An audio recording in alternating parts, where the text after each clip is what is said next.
Diam, kata sang Art kepada sang miliarder, dan sikapnya mengubah segalanya. Arman Prasetyo belum pernah merasakan ketakutan sebesar itu sampai detik ketika cahaya Putri Lestari. Artnya, menariknya dengan kuat ke bawah tangga marmer rumah besar di Pondok Indah, Jakarta Selatan. Usianya 52 tahun, dikenal sebagai pengusaha yang mengendalikan rapat direksi, menatap orang-orang berkuasa tanpa gentar, dan menandatangani kontrak yang menentukan nasib ribuan keluarga. Tetapi saat itu tubuhnya kaku tak bergerak. Cahaya Putri Lestari, 28 tahun, perempuan berkulit gelap dengan sikap tegap dan pandangan waspada, menekan tangan bersarung karetnya ke bibirnya, memberi isyarat diam yang keras dan mendesak. Seragam Art berwarna terang masih bersih, penutup kepala terpasang rapi, sarung tangan karetnya lembab oleh cairan pembersih. Namun dari dalam tubuhnya bergetar dan Arman Prasetyo merasakannya saat tubuh mereka saling menempel. Suara-suara asing bergema dari arah pintu masuk, lalu cahaya Putri Lestari mendekatkan mulut ke telinganya dan berbisik terbata, memohon agar ia tidak bersuara karena orang-orang itu tidak boleh tahu ia ada di sana. Mata coklatnya memancarkan kepanikan yang belum pernah ia lihat di rumah itu. Ia baru bekerja 4 bulan, selalu rapi, cepat, efisien, tak banyak bicara, sehingga Arman Prasetyo hampir tak tahu apapun tentang hidupnya dan menganggapnya Art yang tak pernah merepotkan. Sampai saat itu ia tampak seperti orang yang sama sekali berbeda. Ada orang di sana? Teriak suara laki-laki berat dari ruang tamu, dan genggaman cahaya Putri Lestari menguat seolah mempertaruhkan nyawanya sendiri. Keringat dingin menembus sarung tangannya. Sementara suara lain yang lebih muda menjawab bahwa rumah kosong meski yang pertama bersikeras melihat gerakan.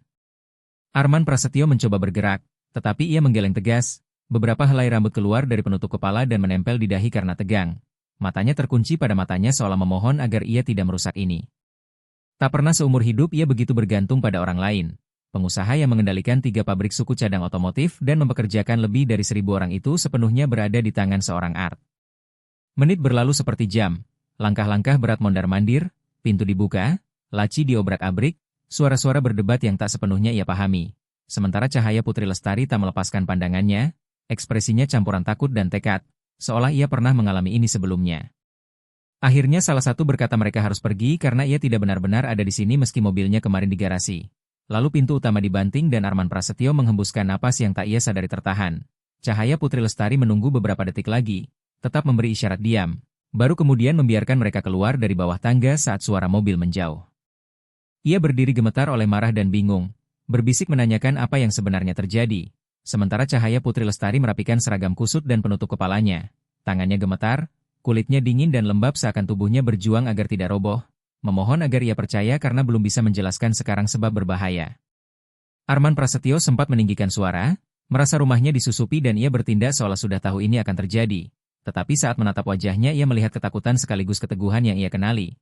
Keteguhan yang biasa ia lihat di cermin ketika akan menutup kesepakatan sulit, hingga akhirnya ia mengalah dan meminta penjelasan esok pagi. Cahaya Putri Lestari mengangguk cepat dan kembali ke dapur seolah perlu menyibukkan diri agar tidak runtuh.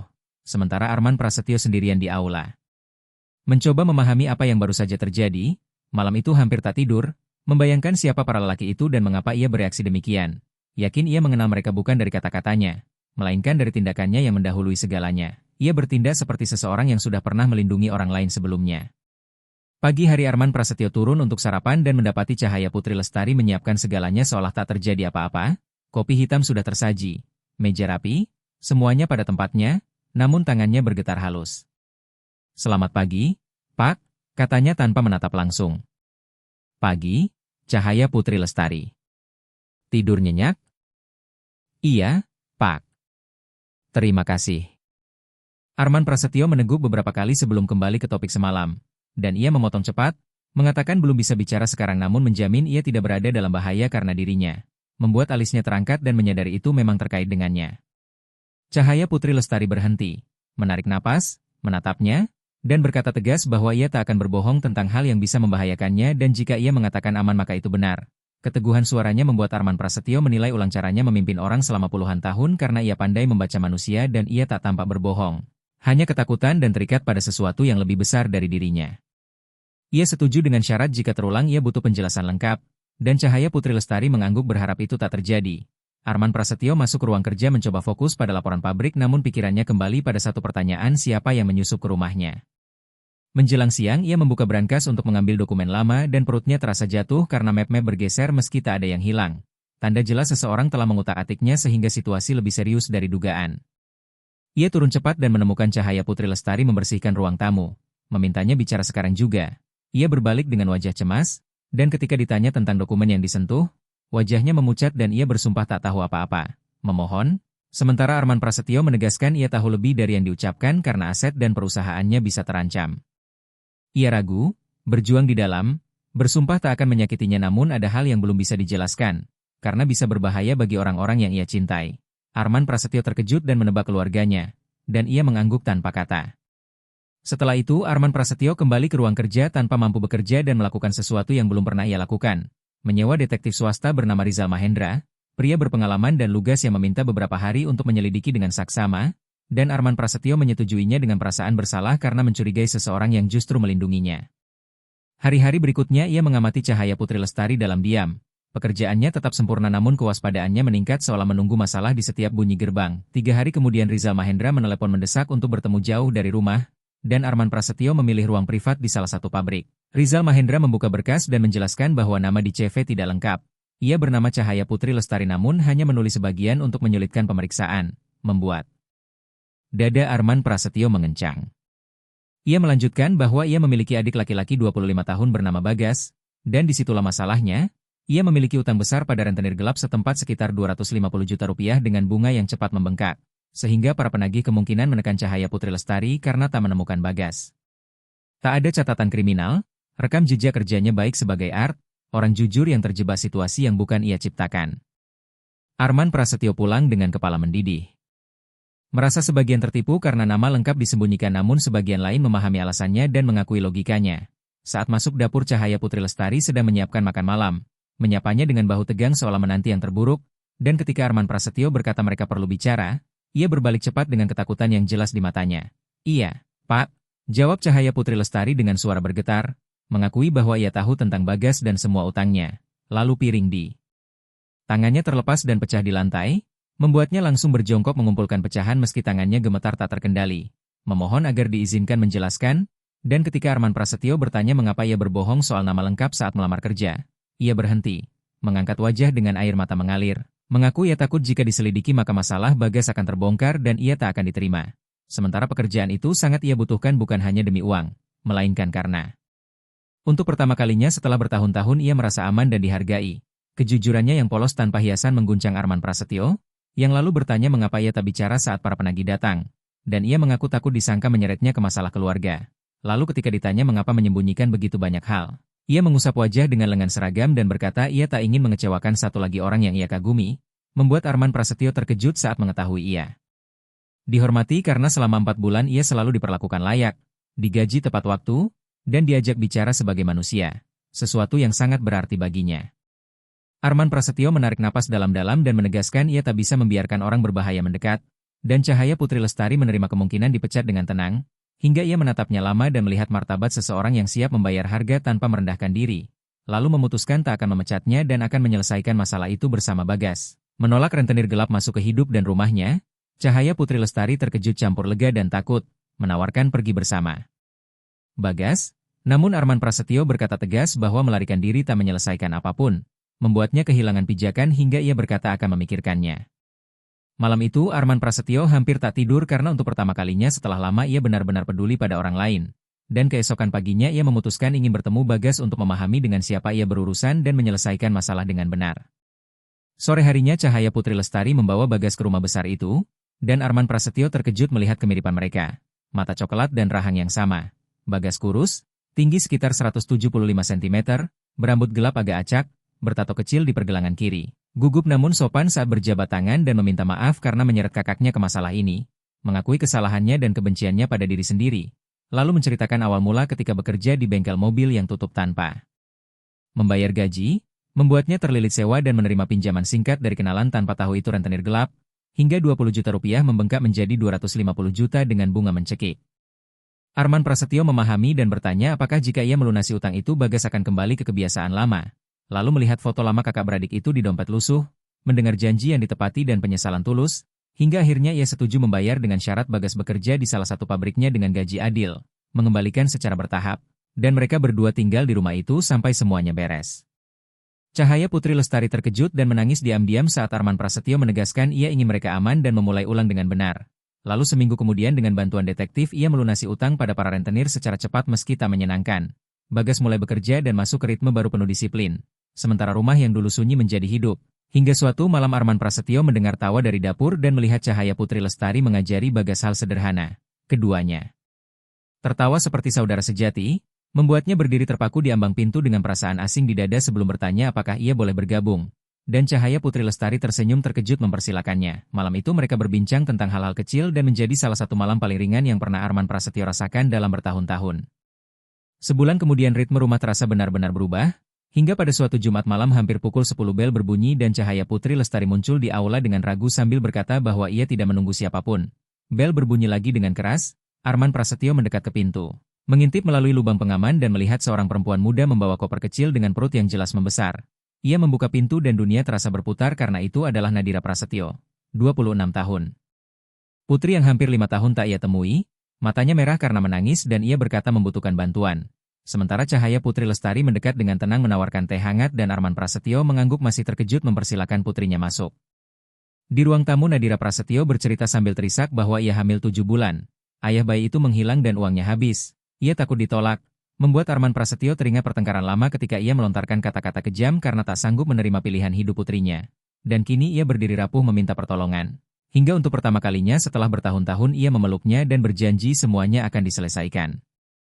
Tanpa bertanya berlebihan Cahaya Putri Lestari menyiapkan kamar tamu dengan tenang seperti seseorang yang paham arti memulai ulang dengan rasa malu dan takut.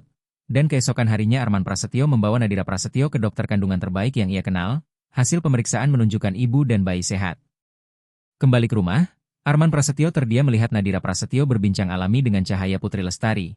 Bernapas lebih lega di dekatnya, hingga ia bertanya siapa perempuan itu dan Cahaya Putri Lestari memperkenalkan diri dengan sopan sebagai pengurus rumah, membuat suasana menjadi lebih tenang. Minggu-minggu berlalu, Nadira Prasetyo kembali melukis di taman, Cahaya Putri Lestari membantu sebisanya dan Bagas memberi dukungan sederhana tanpa menghakimi. Rumah dipenuhi tawa dan suara kecil yang lama dilupakan Arman Prasetyo, sampai suatu malam Bagas mengusulkan pameran lukisan dan meski Nadira Prasetyo ragu soal biaya dan tempat, ia menyarankan aula besar rumah yang jarang dipakai, membuat Arman Prasetyo untuk pertama kalinya melihat kesempatan mendukung putrinya dengan benar dan memutuskan mengurus undangan serta koneksi, hingga mata Nadira Prasetyo berkaca-kaca karena dukungan yang seharusnya ia terima sejak dulu. Cahaya Putri Lestari mengatur semuanya dengan rapi tanpa pamer, menghadirkan keanggunan yang tak bergantung pada harga pakaian, dan pada malam pameran rumah dipenuhi tamu, lukisan Nadira Prasetyo dipuji dan terjual, membuat Arman Prasetyo bangga sekaligus menyesal karena terlambat mendukung. Sekitar pukul 9 seorang perempuan datang, Arman Prasetyo mengenalinya sebagai Ratna Wibisono, mantan istrinya dan ibu Nadira Prasetyo, yang memeluk putrinya dengan haru, sementara ia merasakan kedamaian tanpa amarah lama. Dan di akhir malam Ratna Wibisono berkata bahwa ia melihat Arman Prasetyo memandang Cahaya Putri Lestari secara berbeda dan mengingatkannya untuk tidak menyia-nyiakan kehidupan baru karena takut penilaian orang lain. Beberapa hari kemudian Nadira Prasetyo melahirkan dini hari. Arman Prasetyo, Cahaya Putri Lestari, dan Bagas menunggu di rumah sakit hingga dokter keluar tersenyum mengabarkan bayi laki-laki sehat, membuat Arman Prasetyo menangis saat menggendong cucu yang ia sapa Raka Prasetyo. Dan rumah besar itu berubah menjadi sarang hangat ketika Cahaya Putri Lestari membantu merawat bayi dengan lembut tanpa diminta. Bagas bergantian membantu, dan Arman Prasetyo menyadari ia mencintai kekacauan itu. Suatu sore saat mengayun cucunya Cahaya Putri Lestari memuji dirinya sebagai kakek yang baik dan ia menjawab sedang berusaha menjadi kakek yang lebih baik daripada ayah dulu. Membuatnya tersenyum manis dan berkata ia hanya perlu belajar mengekspresikan. Hingga Arman Prasetyo bertanya apakah ia bahagia di sini dan Cahaya Putri Lestari menjawab sangat bahagia namun takut kebahagiaan itu ada batasnya karena suatu hari Bagas akan melunasi semuanya. Nadira Prasetyo akan melanjutkan hidup, dan ia kembali menjadi sekadar art. Lalu Arman Prasetyo menegaskan bahwa ia tak pernah hanya menjadi itu, membuat Cahaya Putri Lestari menunduk terdiam. Ia hanya berharap semuanya bisa berbeda. Dan keesokan harinya Arman Prasetyo berbincang dengan Bagas. Baru saja ia hendak menyelesaikan kalimat tentang Cahaya Putri Lestari ketika Bagas memotong dengan tenang bahwa ia melihat jelas cara Cahaya Putri Lestari memandangnya dan cara Arman Prasetyo memandangnya. Sama persis, membuat Arman Prasetyo terdiam.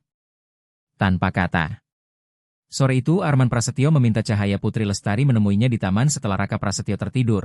Dan ia datang dengan seragam sederhana namun sikapnya tetap tegap dan bermartabat seperti seseorang yang belajar berdiri meski hidup berusaha menekuknya.